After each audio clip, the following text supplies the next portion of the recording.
Hi, I'm Jen Best from Beaker Button. I've just done a little tutorial on how to make this little guy, and I've shown you how to do a loop at the top.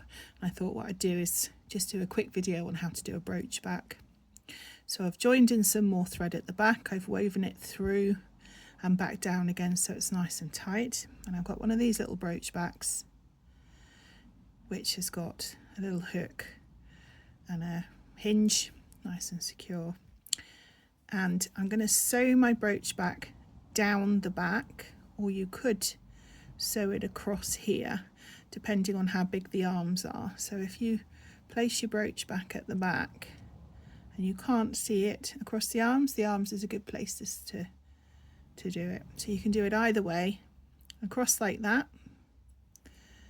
or across like that. Because this one's going to hide, I'm going to do it across like this, and I sew my brooch back with the hinge open, because otherwise you end up stitching this little bit here. So I'm going to move my thread, so I'm just weaving through to the back to the place where the first hole is going to be. So my first hole is going to be just in this shoulder blade there, and I'll bring that up through.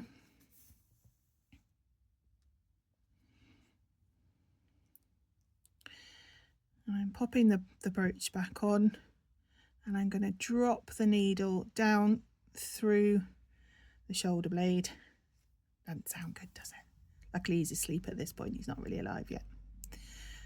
Making sure that it's hidden on the back. So I've gone all the way through to the front of the button, and then I'm going to stitch just in that join there so you can't see it, and come up not quite in the hole. And then I'll do another stitch, making sure that hinge is open, down through the shoulder blade again, through the hole. So I've got 2 stitches, one on either side, and I'm going to do that again. So on the front I'm going down somewhere where it's going to hide,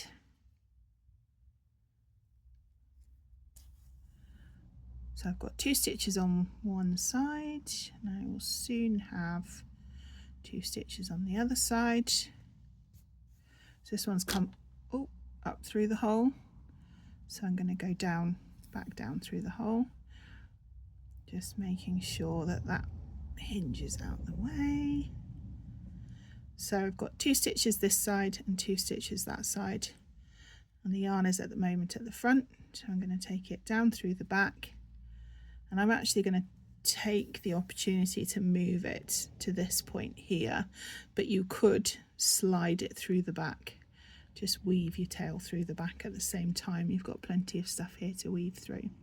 So then we do that on the other side. So I'm going down through his shoulder, hiding the next stitch, making sure that that brooch back is not sitting proud of the arm, because you want the brooch back to hide underneath. So again, little tiny stitch up through there, down the outside because I've come up in the middle,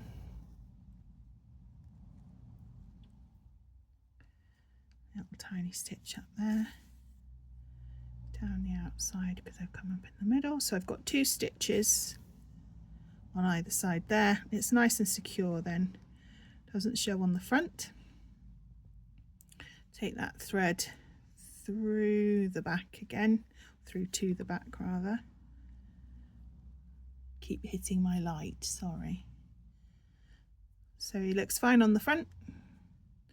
Then we can do the brooch back up and just weave the tail through the back 2 or 3 times, just to make sure it's not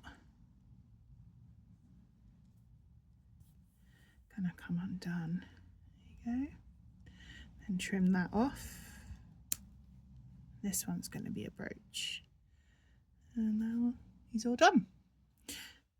And I sew all my brooch backs on like that when I'm doing Dorset buttons, right through to the front. You see, you can't really see the stitches on the front, especially if you've used the same colour as that you've done your brooch in. And he sits quite nicely, and then he'll do up and sit on somebody's coat and look angelic. All right, thanks for watching. Bye.